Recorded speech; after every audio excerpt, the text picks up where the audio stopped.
All right, so what I just thought it would be helpful, because living Ayurveda really is the core of what I've done in the past and what is really the core of yoga health coaching. So I thought it would be great to hear from a few people and just their experience, their before and their after.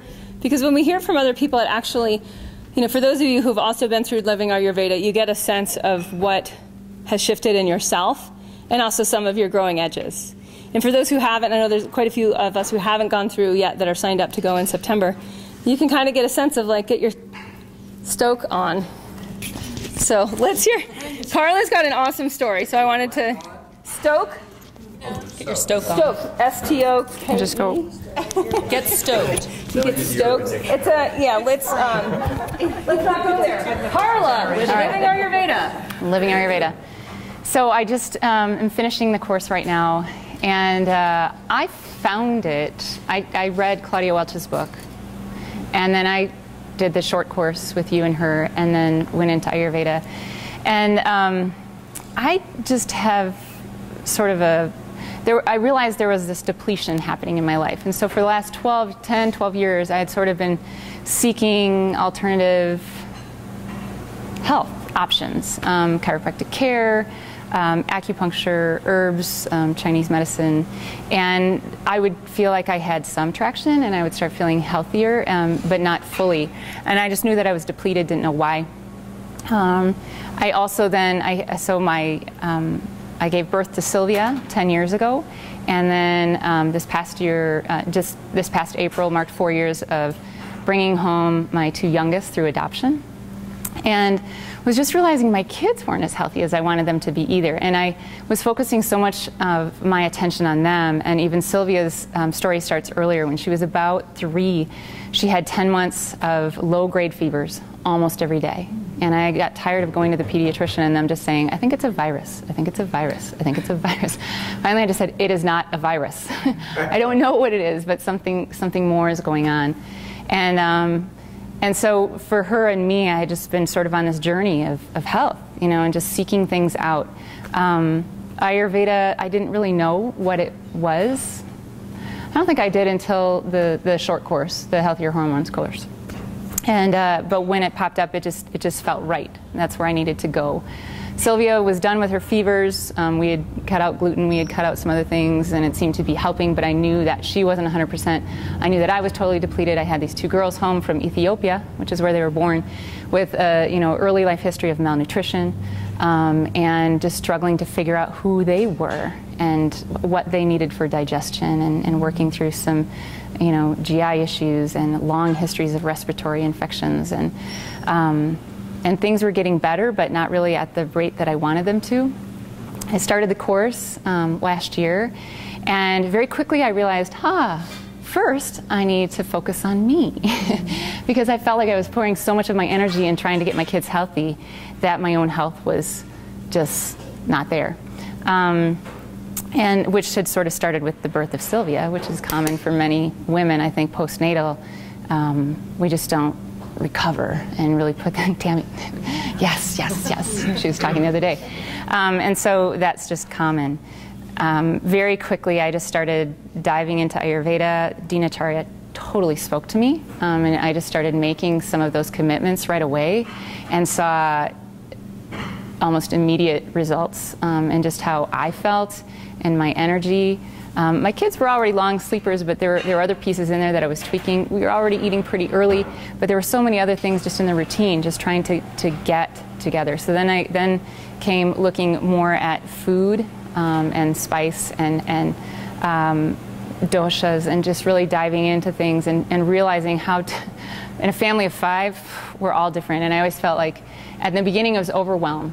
No matter what I make, someone's imbalanced, and so who's it going to be tonight? And, that's really how I felt. And so through the course, I'd hit these, overwhelm, step back, overwhelm, step back. There are still pieces I haven't listened to in the course, but I'm eager to hear them, but I've had to work at my own pace and what's going to work for us overall in the family. It's been a year since any one of my kids have been to the pediatrician, other than a well check. Yay. And that's huge. I mean, because when we first, those first couple years that the girls were home, like there were 2 winters ago I counted, it was 11 weeks straight that I had a kid home from school almost as he was at home with me, but that someone was sick, like in that time. And usually it was Ben and I who were the last ones. And so it's really been about ojas. It's been about building the immune system. It's about taking small steps in rhythms, daily rhythms, and the seasonal rhythms. We live in Wisconsin. It's a very 4-season climate, and just realizing, I mean, we've always sort of committed ourselves to local organic when possible, but then what happens when winter comes? And so I've tried to make some shifts there too in how we really make it through the winter, because that's when everybody gets sick. And we made it this year. And it was like when we started getting to the early March, and this winter was brutal in Wisconsin. But my husband and I were like, we're almost there. We're almost there. You know, like everybody's healthy. So it's just been huge shifts.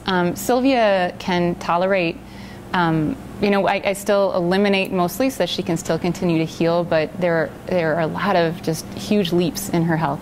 In my energy and my health, it's amazing. I mean, and that's part of why I'm in the yoga health coaching. It's why I have the energy to do what I do, to teach, to co-own a studio, and, you know, all within that always just maintaining, how do I maintain my health first? And when is it too much? And finding this balance, and it's just a constant dance. The Ayurveda course has helped me let go of, there is no perfect health. There isn't, you know, like, I feel like from my own history and from people around me, it's sort of, oh, if I could just, there is no if I could just, because then there's the next one that surfaces. And so it's just really been about that little fine dance. So there's the daily rhythms, and there's the seasonal rhythms, and then there's just the rhythm of dance between overall health evolution, and that's what I feel it really is. And it's really empowering to feel that for me, because then if I let go of the perfectness or what good health looks like, I know what it's like for each member of my family, and I know what it's like for me. And so then we can kind of play that dance daily, weekly, seasonally. And you know, I make the boo candy recipe, but I tweak it for each kid. You know, they're so different, and I think that's so helpful. But just working in increments, because the class can be. Was anybody else overwhelmed at some point? Yeah, just a point of saturation, you know. But yeah, and I look forward to these, you know, this information, this wisdom, these tools, just for eternity. So. Thank you, Carla. Yeah. Thank you. My family's healthier. Yeah, right. You can see. I mean, when a kid's raised in an unhealthy environment, I was telling Carla, like, a lot of the food sensitivities and stuff I see as an adult, they often start, you know, right at the get-go. For, you know, you can detect in the first 3 months of life. When the person's sick, and that it gets stronger, you know, the seeds of disease grow, just like the seeds of health grow. And so the impact that has on her 3 kids in their lives, and who they attract into their lives, and the energy that they're able to give to the world, right, it's totally different, because of being cured at a young age just through the most basic practices. So it's great that you did the work for them. Thanks. My journey is not about personal healing so much as it is about understanding the population that I work with. And I guess most of you have already figured out. I work in a VA hospital. I work with veterans, mostly men. And a lot of them have been in combat. And I have the whole age range from current conflict all the way up to World War II. And post-traumatic stress disorder is extremely common in this population. So is traumatic brain injury, especially with the current conflict, because of all the improvised explosion devices, IEDs. And I've been working with these guys, mostly guys, a few women are also back as injured veterans. And I've had a lot of training at work around these 2 topics, and I always felt like something was missing. Like something's just not clicking right here. What people are referred to me for as an occupational therapist is memory problems and organizational skills. A lot of the guys, younger guys and women, are trying to go to school, trying to raise a family, or just trying to get through their day.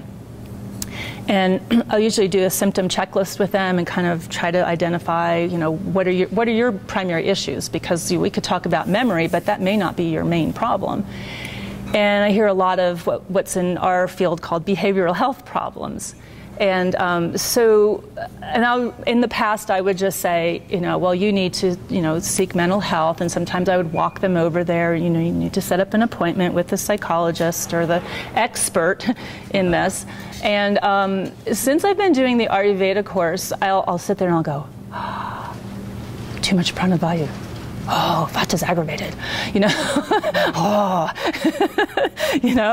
and it's really helped me with just zeroing in on, what time do you get up? When are you eating? What are you eating? Oh, really? Coffee all day. And what's your daily routine? What are you doing? Well, I got to get my kids up. I have to go to school, this, that, and the other thing.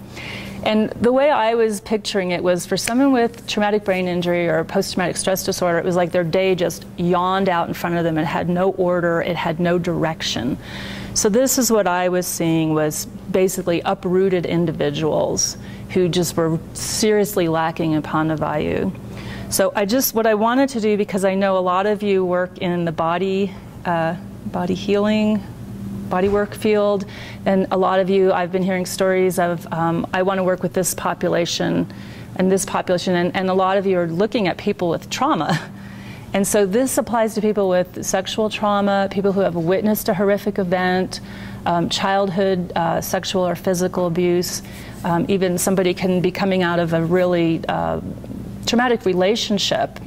Some of you are saying you want to work with women who are going through a divorce. They're getting a divorce for a reason, right? And there's probably trauma there. So I wanted to read the list so you can think about the people that you're working with, and this is not a complete list.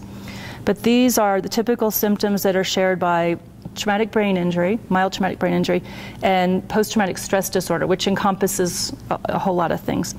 So what we're seeing basically is sensory modulation challenges. And this is the piece as an occupational therapist. This is kind of like our thing, is sensory integration dysfunction. In adults, it's called sensory modulation challenges. So right away, what does that get you kind of thinking about? Sight, touch, hearing, taste, smell, where's my body in space, maybe balance issues. So what we see behaviorally is depression and anxiety, avoidance and withdrawal from people, places, and activities previously enjoyed, insomnia, irritability, memory impairment, decline in organizational skills, change in sexual functioning, chronic pain, emotional numbness or apathy, the sensory changes, and then anger, frustration, and confrontational behaviors. This is not an inclusive list. And then, as I mentioned, from an Ayurvedic perspective, what I'm seeing is Vata aggravation, excessive flow of pranavayu with this uprooted, spacey, forgetful, disorganized, inattentive person. My wife tells me to do something, and 5 seconds later, I have no idea what she just said. You weren't paying attention, because attention is the foundation of memory. And then the decreased flow of pranavayu, so disconnection from others, place, time, feeling ungrounded, lack of drive, purpose, and direction. And what this is an indication of is that the autonomic nervous system is in overdrive in the, oops, I just lost my word. That's okay. I'd rather you just spoke to what's shifted in... For me? Yeah, just from your heart. Oh. Speak from your heart. Oh, okay. I just thought this was helpful. What's shifted in your work? Just speak from your heart, though. Oh, okay. What's shifted in my work is what I said, which is I start with, what's your daily routine? Yeah, and so what are you seeing in terms of results from when they work this way? Well, they're more successful in school because they have a certain time. A lot of these guys are doing online school. They don't like bricks and mortar because of the sensory overload. So what time do you study? What time do you get up? What time are you eating? And they're all over the map. So it's like, okay, let's get a schedule. You get up at 9. You go to bed at what time? And so let's push that back a little bit, and just small changes. And that might be like the first thing, is just going to bed early and getting up early. And now you're fresh. What are you going to do next? You want to go for a walk first, eat your breakfast, and now you're going to study. Is this the time you want to study? Where are you going to study? Are you going to sit in the middle of your messy living room with your coffee table strewn with mail and magazines and all this stuff that you need to do? Or are you going to have a place where you can sit and focus and drill down what you're supposed to be doing? So that's a guy who actually lost his leg in an explosion, and he had success with that. Not everyone buys into it, but this is so much better than saying you need mental health help. I love it. So what I want to get back to is that sensory modulation challenge, because that's the piece that shifted for me when I started to understand through a training at work that the sensory modulation challenge is, it can be helped through certain kinds of body work, certain kinds of yoga, and other hard physical work activities. So things like horseback riding and weightlifting and things like that. So it's helped me to look at my folks that are in my yoga class in a different way. I have all ages. I have young to old. And looking at, okay, here's my folks over here with the sensory modulation challenges. Here's my chronic pain folks. And what happened, what shifted, was I went to my boss and I said, I got to have 2 classes. These people have got to be, these folks need to break a sweat. They kind of need their butts gently kicked. And these people over here need a lot of nurturing, and I need my folks with the PTSD and the mild traumatic brain injury, I need them to get deep sensory input because that is calming to the nervous system. I need them to have weight bearing. I need them to feel their bodies. I need them to hug to the midline and really feel grounded and rooted. Whereas my folks with chronic pain, I just need them to move. They need to move. It sounds like it gave you a whole perspective. Lens, perspective from which to see what's also happening. Does anyone else feel like that's what happened as they learn more Ayurveda? It's like you start to see in like 4D instead of just through, and you start to see the energetics. Yes. That are either indicators of what's happening beneath the surface, or you see the causes of the energetics. Yeah. That's awesome. Yeah. And what I learned is that we need to go to the body with this stuff. It's not that talk therapy or cognitive behavioral therapy isn't useful, but it hasn't been proving all that successful because we're missing this piece of the body. This is not a separate thing. Right. And if there's the lifestyle. That's what you're saying. The lifestyle. Like how we're moving the choices of the body through the day. Right. And if there's too much vata, there's too much upward flow, and all we're doing is having them talk. Right. I know. It's like we're missing this other thing. It's and it's like, this isn't working for me to talk about it. And most of them don't want to talk about it. It's like, ugh.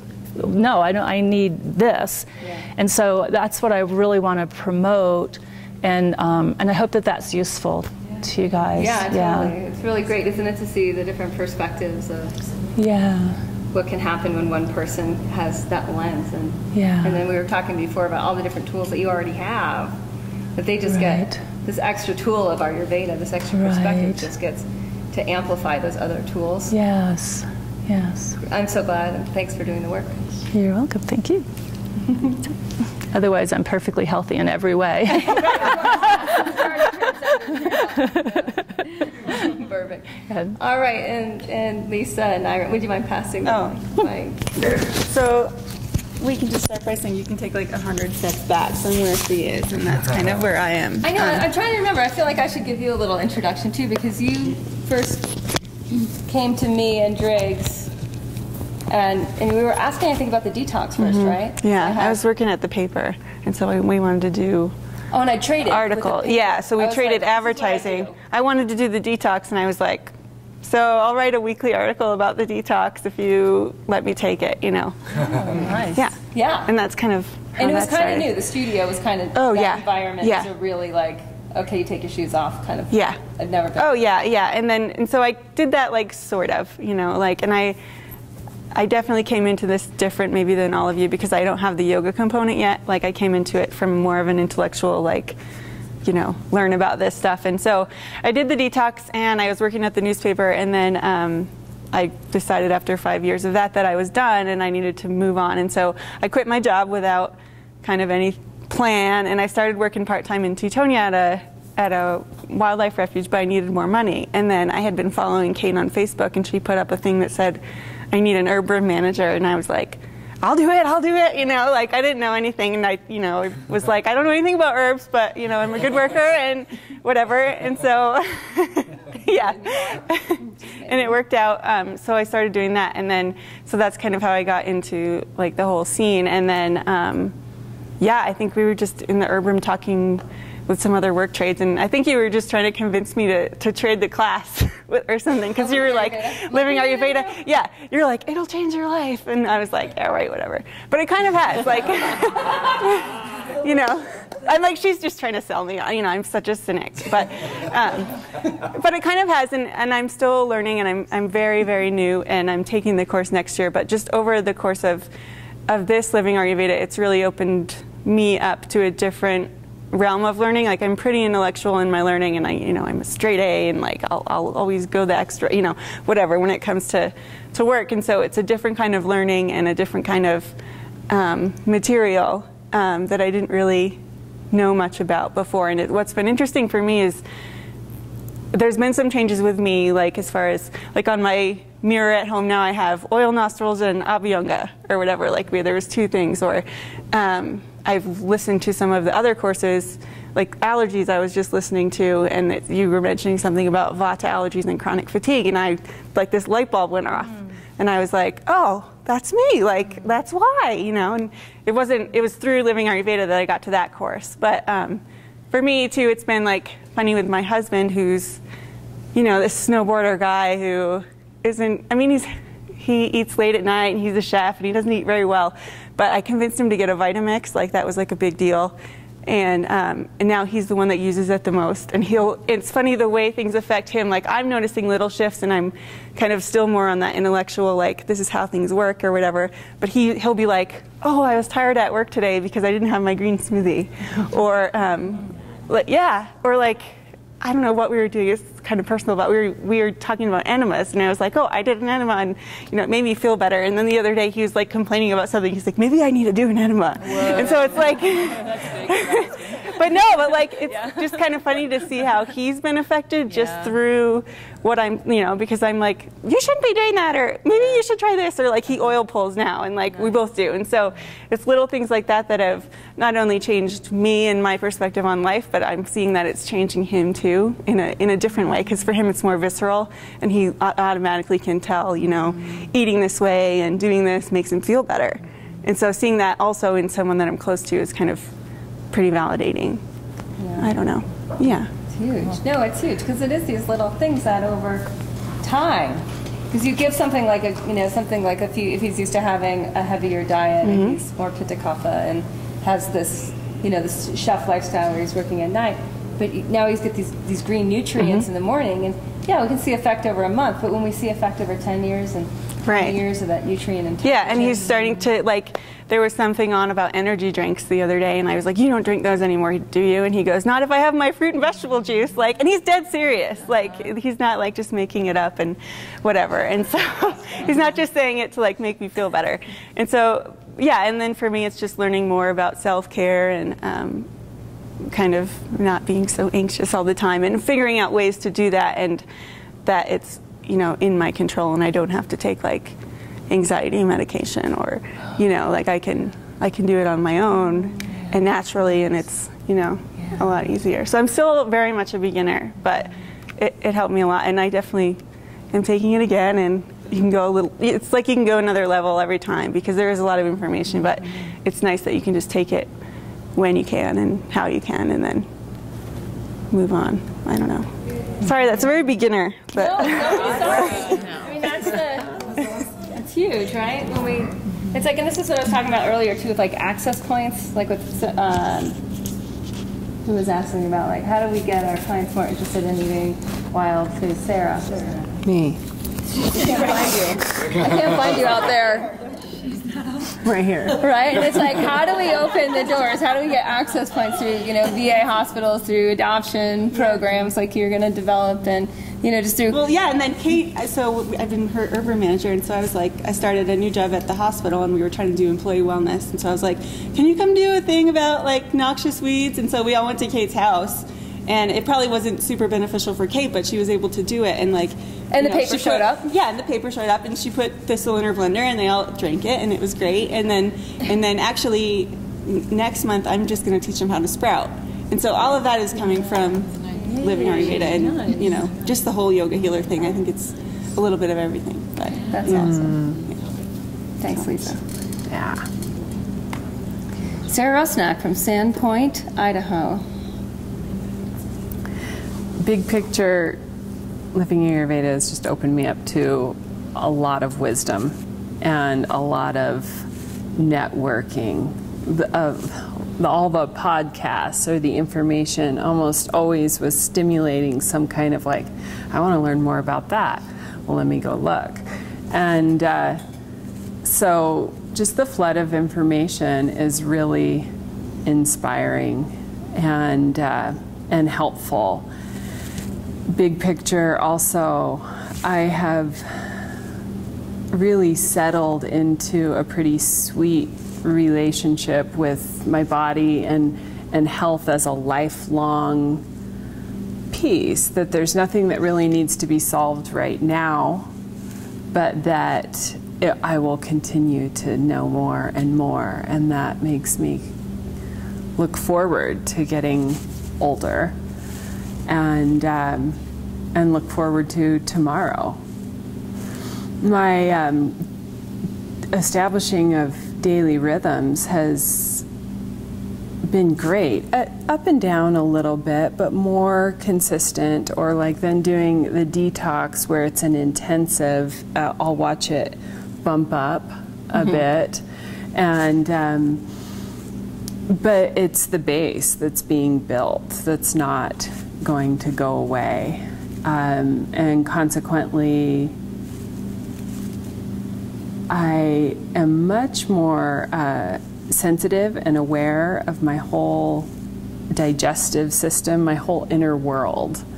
I feel like I already knew a bit and was pretty interested in it, so that was already there, but even more, just another layer of sensitivity and knowing like what I put in my mouth and the effect that it has right away, and I like that. And it's interesting because I'll share that with some people who aren't health conscious, and they'll like, I don't know if I really want to get healthier, you know, if this and that I don't and like the other donuts things. anymore. Yeah, But they're the best. right.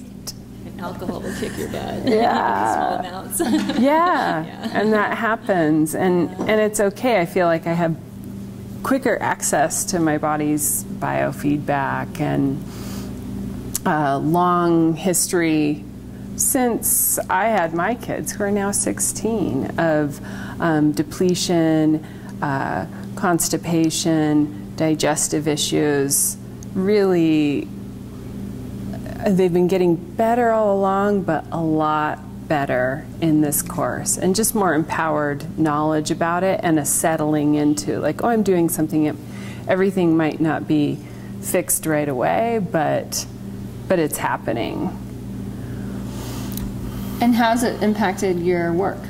How's it impacted my work? Well, being able to just have another sensory on students is really interesting.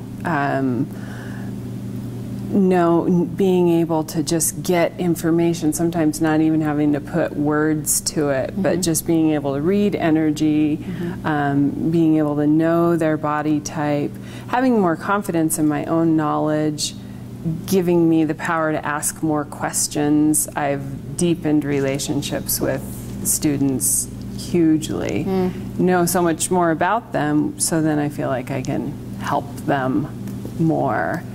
And kind of and read their energy when I know, you know, what's going on in their life and what they need that day before a class. I can construct a class more organically and deviate from my plan a little bit based on who's showing up. And my children, it's just the level of conversation. So this is in work and with my kids and with my extended family and peers. The level of conversation has evolved around all kinds of things, but including nutrition and my kids. I'm going to bed so much earlier now, and they went through a period of time where they were like, it was so cool to stay up late, Sure. and now they're like, Mom, really, 8:30 you're going to bed? And then, yeah, you know, go to bed when you're ready. and then I'll hear them chatting a bit, and pretty soon they're to bed, and they need it. This is huge, right? Because when the household goes down, it's like we're setting a tone, either getting stuff done at night or we let the household go down. And it's hard to stay up when everyone else is asleep. And I'm very happy that that conversation is continuing to evolve, and that they're getting this now before they go out on their own. Yeah, so. Awesome. Yay. That's a good bit. That is a good bit. I know, right? I think, just the one point that I want to make to all of this is how when we've talked a little bit about Artha, Kama, Dharma, Moksha, of, our Artha, our household stuff that we need, our Kama, our desire, Dharma, our impact, and Moksha, our experience of really living easeful, freedom-based life. And that, the Kama of each of these 4 women, men are allowed, by the way, to come into the Living Ayurveda course. Yeah, right? We have 2 proven. Yeah, right here in flesh. Is that the Kama of, I want to do this for whatever reason, right? And but it arises as a personal desire. I want to know Ayurveda. I want to get this, this science of life, or I want to get this whole system of Eastern medicine, or however we initially see it, this path of self-care, right? That I want to get it for me.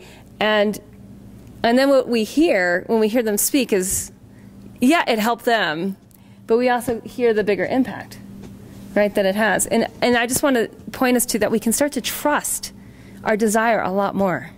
We start to trust what we're interested in. So much more, knowing that it's not personal.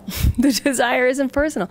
It's so impersonal what happens, right? That all of a sudden, all these vets who, they have no idea about Ayurveda. They don't care about Ayurveda, but they're impacted by Susan's work. And your daughters will have a different sense of when things get out of balance, they're going to know that they should go to bed early. And they watched mom do it, and they're going to call you, and you're going to say, all right, when are you going to bed? And there's this common dialect in the household that was developed just through the practice of applying your interest, just showing up, following your Kama. So I think if we can just get that takeaway, that it's so much about trusting where the desires are arising and saying okay, this is something that's trying to get traction through me. And then it's applying yourself, noticing where it leads and who it's impacting. I think the better we get at that, the more networked what we know becomes a lot more powerful. Can I just say what I love about the course is that we're experimenting in our own bodies first, and we feel that change, and we get excited about that change. And when we take it out, it's not an intellectual, oh, you should do X, Y, Z, and you'll do better. It's this works. I know it works. This is what I do. Right? Yeah, and it's lived, it's embodied, it's grounded wisdom, and it's kind of non-negotiable. That's what I heard when you were saying, there's certain things that are not negotiable. And that's, I think, what we really start to sense is well, I can deplete myself, or I can energize myself, I can build a stronger immune system, and if I do that, everything I do is going to have a lot more push behind it. When we talk about the evolutionary impulse, the connection between the evolutionary impulse and ojas, right? That gets really interesting. The impulse to evolve, how evolution actually shows up in action, is totally reliant on ojas. Who's had chronic fatigue or an autoimmune disorder that's lessened your energy? Isn't it amazing how little you can actually get done that you want to get done? Yeah, it's frustrating. It's really, really frustrating. And that's when the evolutionary impulse doesn't have ojas behind it. So then you think of I have this desire to be well, I have this desire for healthier communities, and I need to, and like Carla was saying, living Ayurveda, I got to start here, I can't just start with the kids. Right, when we get that, okay, we got to really up-level our own ojas, and now all of a sudden the evolutionary impulse gets a lot of traction. And for anyone that's really working at the Dharma level, this Dharma up level, we start to really see okay, certain things become non-negotiable. For me, they just they fizzle and fade, and then I notice wow, that does not work for me anymore. I can't do certain things and have the kind of experience day to day that I want to have. And I know anyone who's been through living Ayurveda knows exactly what I'm talking about. Short lease syndrome, right? I got to do what I got to do because I know now how great I can feel, and I know how much energy I can have, and what's now non-negotiable. So, thanks you guys, very much. Hi, I'm Gracie Obohovich, and my website is selfcarewithgracie.com, and I've started with Yoga Healer last September. It hasn't even been a year, which is hard to relate to because so much has changed for me. I came to Living Ayurveda course because I thought I wanted a theoretical understanding of Ayurveda. I had been a yoga teacher for about 4 years at that time, and I knew that I wanted to deepen my understanding of Ayurveda. I was not expecting to get such a practical approach to Ayurveda and to be asked to make so many big and small changes in my life. And I found that as I kept making these changes and deepening my practice, it opened up, first of all, a whole new body experience for me. I felt much more connected to my body in a way that I never had before, which is maybe what I thought I wanted, but what I really wanted and what started to come through was a deeper connection to myself and my sense of purpose here. And I started to feel that in living Ayurveda, a new sense of my own value, and also a much deeper connection to the value of people around me. And at the end of, or as I was understanding this and nearing the end of my course, when the opportunity to go into yoga health coaching arose, I knew that was what I wanted to do, that what I've been seeing as a yoga teacher of people on the mats was powerful, but I knew that what I was experiencing through the community at Living Ayurveda and through Kate's teaching was much more powerful and much more holistic. So I took a big jump in with both feet, and it's been an amazing ride. I'm getting my first pilot program together for the fall. I already have it halfway full, and it's been really exciting. So I have so much has changed in this past year. I can't even imagine what's going to continue to change, but I am enjoying every day so much more. So I don't even really care where it goes, because I'm just feeling really in the flow of my own life. So I'm deeply grateful for it all, and wish you the same experience. Would you also talk a little bit about weight loss and just moving into the body you're in now and where you were, just particular for Living Ayurveda?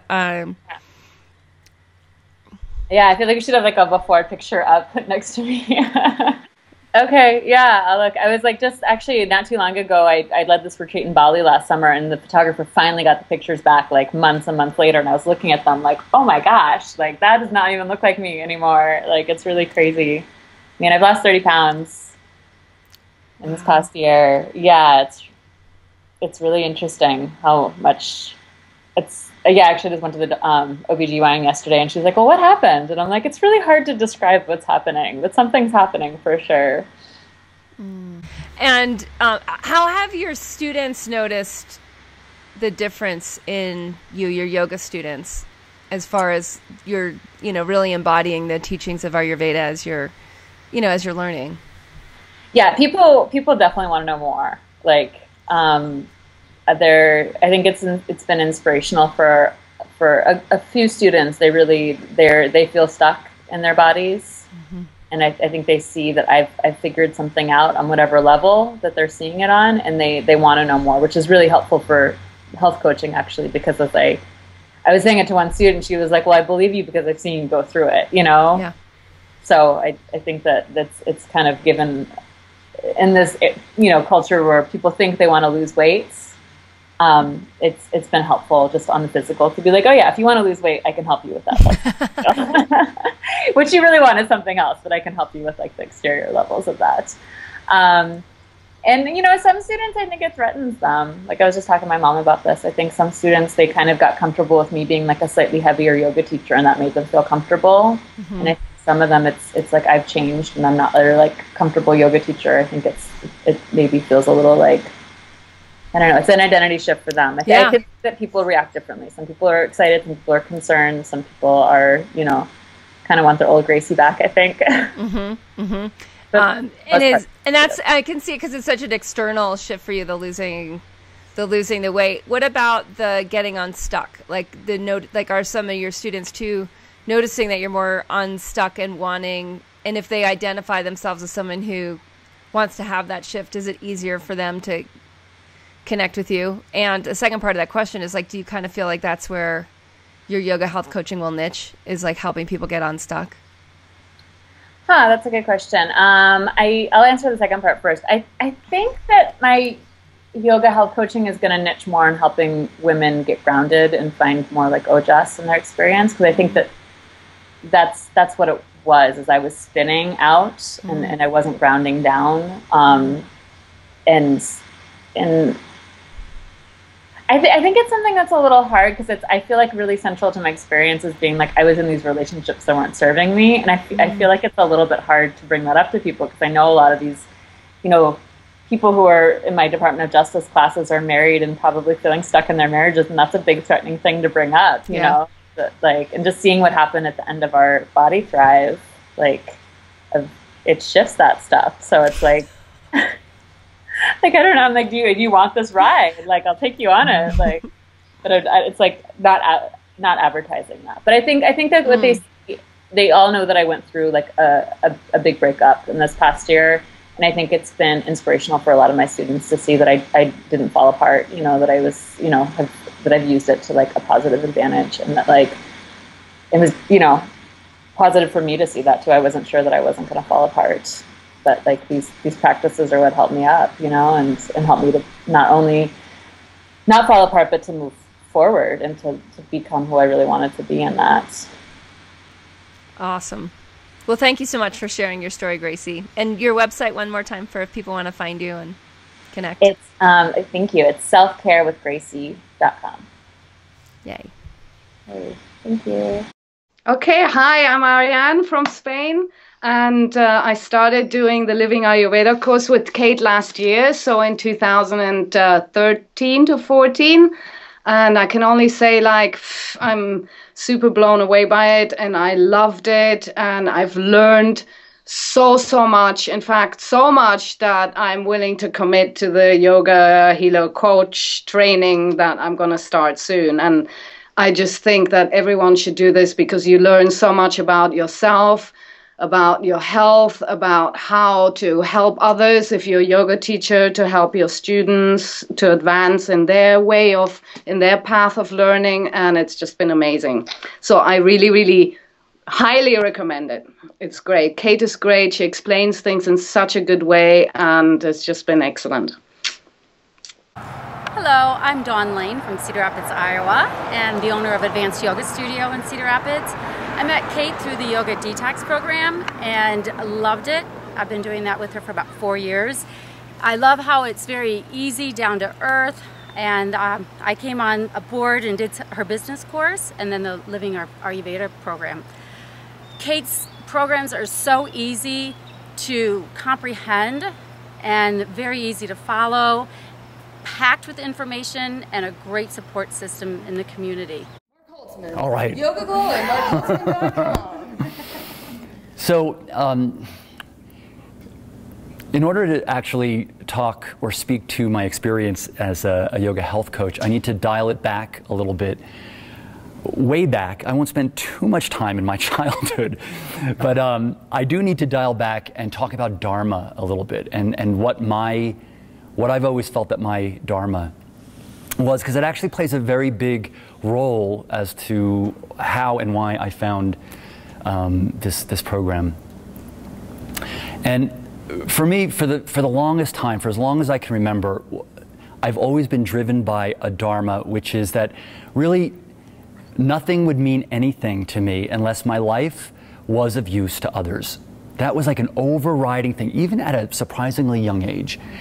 And that I wanted to make the world a better place. That was like a driving force. And the reason why I even bring that up is because my career path has been one of incredible trial and error. I went to a prestigious university. I was an accounting major. I got my CPA. I'm embarrassed to say that when you ever see how I was running a business before I met Kate. but I was a CPA, and I left that when I was like 22 years old because it didn't meet the Dharma thing. I wasn't fulfilled on a very fundamental level. And there were a series of other trial and error, and that was a big deal because when I called my parents and told them that I was leaving the accounting world after literally we had invested thousands and thousands of dollars into my education, and I still had loans outstanding. I only worked in it for 2 years. And I told them I wanted to leave and I wanted to be an actor. And the reason why I bring this up is because there was a pattern, and a good pattern, where I could not stay in anything if I didn't feel like it was meeting my Dharma. And I couldn't understand. I get this like really itchy, like I couldn't even exist in my own skin, which I can never understand why my friends who also didn't like their career path, how they couldn't leave. It was like unbelievable to me. Like, how, anyway. So there was another Dharma, and there's a few other things that's happened. Like I left the accounting world. I came out to my parents. I told them I was gay, and then I told them I wanted to be an actor. That was a really intense. That was an intense year. Because one of the other Dharma points was, and this is now even in my yoga career. I've had many careers. If how I'm evolving, or how I'm teaching, let's say for this, how I'm teaching, or how I'm evolving in the world, if that's not matching or reconciled with how I feel, the truth of who I am, I can't do it. I literally cannot do it. So that's, you know, like coming out of the closet. It's all the same thing. Leaving the accounting world, coming out of the closet. The whole thing is like, oh, what's going on out here? My outer body has got to reconcile with the truth of my inner being. And so a lot of careers, trial and error, trying to figure it out. I didn't take my first yoga class until I was 38. I didn't become a yoga teacher until I was 40, which is relatively. I'm 52 now, so it's relatively late. I only started like 12 years ago teaching. And I've had, I don't want to say luck, we don't want to say luck, but because there's been a lot of fire, I've had great success in my yoga career, I have to say. But so I actually got into the right zip code, or in the ballpark with what I wanted to do. Is like, okay, now I found yoga, so that was good. So like, thank God. I mean, it took me until I was 40, but at least I got into the right field.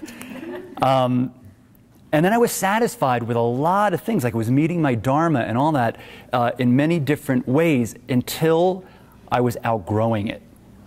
For example, you know, I was very happy to have private clients, for example, and to be able to make a living solely by teaching yoga. That was a big deal for me, especially in Los Angeles, where there's like 10 zillion yoga teachers. To be able to make a decent living teaching yoga was like a big monumental thing for me. And then I realized I had clients who didn't really give a shit about what I was. The money was great, by the way. In Los Angeles, we charge a lot. We charge a lot for an hour. And so I was collecting a lot of money, and I'd have this big entertainment industry clientele. And then I thought, oh my God, I'm in the field of yoga, but I'm not, the Dharma's not being fulfilled. It was like really interesting, because I was in the yoga zip code, but I was sitting there thinking, like, they don't really care about what I'm doing. They just like the idea of having a yoga teacher in their house. Right, and having this interaction, but they didn't care. Like, I would give them the same thing, and I, in the meantime, was growing, evolving, doing meditation. I was like evolving like crazy, and then I'd come back to this paradigm of teaching, and I thought, this isn't working. I didn't feel. At best, I felt like I was wasting my time, and at worst, I felt like I was wasting my life, and that is it's a horrible. It's a horrible feeling, and I feel that a lot. That's why I have no problem, even if there's a lot of momentum behind me, like all these years of college and money behind it, I have no problem letting go of it if it's not right. I have no problem. So I moved to Paris because I wanted to. It's like I have no problem letting go. It's one of my strong suits. It's like if it's not working, it's gone. It's gone. So there was Yoga Glow, which is, I love teaching on Yoga Glow, and there's the travel teaching workshop thing. That's also fulfilling in many ways, but what's lacking, which I started to find in yoga, in the YHC, Yoga Health Coaching, is I realized I was missing an intimate, ongoing relationship with students, because even with my travel teaching workshops, it's sort of a hit and run approach. Like I go, I do my teaching, and then I never see them again. I actually leave, and I don't get the benefit or the thrill of seeing any kind of transformation. I do it, and there's great, and I get great feedback from Yoga Glow. You can write comments, I get emails. Or when I'm teaching, I get a lot of emails after that. So it's really gratifying that I'm doing the right thing and I'm getting that feedback, but I'm missing something more. So as I evolve as a teacher, the paradigm in which I teach needed to change. And I found that first I did Kate's Living Ayurveda course, which I have to say was one of the best online courses I've ever done. And in that course, we were introduced to what was then yoga lifestyle coaching. And I started to do the Dinacharya, which was, it transformed me. It actually, and I got so excited. Then it morphed into yoga health coaching, and I thought, this is it. And you guys know when something is it. I mean, I know when something's not it, and I know when something's it. You can feel it. It's like this synergistic, like boom, this is it. So you feel it. There's no questioning. And so when I went through the process and now to becoming a coach, one of the things that I realized that's like revolutionary for me that Kate had pointed out in this process is I get to choose the student. I've never ever had that experience before, because in most of the ways I've been teaching, it's sort of a passive thing. Like I show up to teach, and whoever comes, and that's also great. But to actually be to teach in a template or a paradigm in which I get to have a strategy session and choose a student, and then I've gone through, I've taken two groups, one individual and then a group of three through the yoga health coaching, the 10 habits. I saw the power of what could happen when you actually are able to choose the student instead of just letting the student come to you. Because then the transformation was like, oh my God, it was like exponential.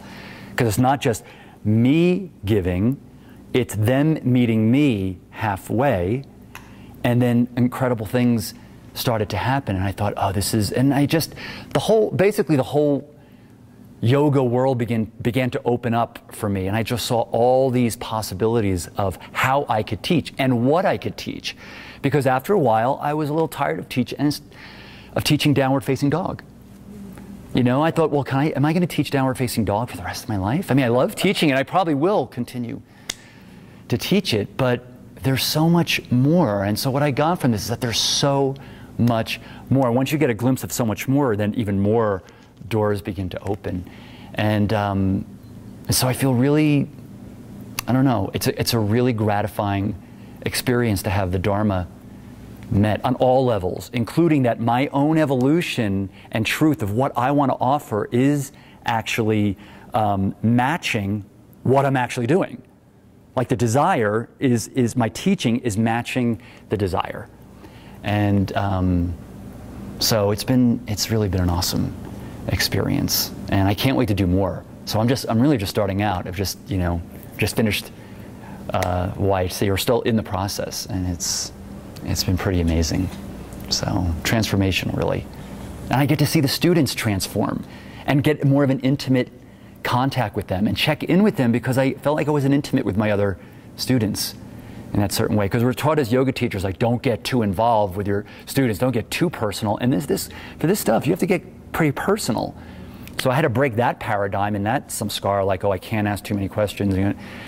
But that's how the evolution really takes place, is to be able to get that personal. So that's my experience. Thank you. You're very welcome. And I want to just comment on, like, this is so brand new. Like, and this is what it means to be forging into the unknown together, right? This is what co-creative process really looks like, where it's like, you guys, what's working? How are we doing? Where are we getting traction? Where does the spaghetti stick to the wall? Okay, let's do more of that. You know? And this is what happens. It's like things get really lit up, and we can change really fast too. Tactics, like we brought in so much habit change science this year, and we're getting awesome results with that. And there's something to that. There's something about being part of something and co-creating it, and knowing that's what we're doing together. And that's what I just really wanted to say. It's like, yeah, there's no one more experienced than these guys. Right. And yet they're not certified yet. Right. Like, that's how in the beginning this is. And it's to me, it's like, it's so exciting, because I can see from my career that when I plug in, things get traction. We've had yoga detoxes with 300 students, and I'm like, things get traction, right? And I'm not worried about that part. It's like, it's more of like just the feeling of like, wow, we're in the beginning, we're doing this together, it's really working. Yeah. And I was just kicking your butt yesterday about like systems, market, processes. He's like, all right, enough. Right. Okay, I get it. I need them though. We Right. gotta do it. Right. You know, and this is part of what it looks like. So I just wanted to share that, because we're all doing this in our lives, but it's also neat to see on the inside what it actually looks like. And it's also, I mean, as far as a growing edge, I mean, I'm so used to teaching that I've not been challenged with a new paradigm of teaching. I mean, when I think back of when I first taught my first yoga class, it was like over a decade ago. It's been a long time since I have been put in the fire to do something that I don't know how to do, to actually teach, right? When I brought my first group through the 10 weeks, I was petrified. I was like, I can't believe I'm teaching something that I'm petrified about. I haven't been in that position in so long. Questioning myself, not sure, is this right, insecure, the whole thing. That's what makes you grow, though. That's totally what makes you grow. I was like, oh my God, it's a growing edge. It feels edgy. But you have to suck it up in this community. I know, really. Right. So.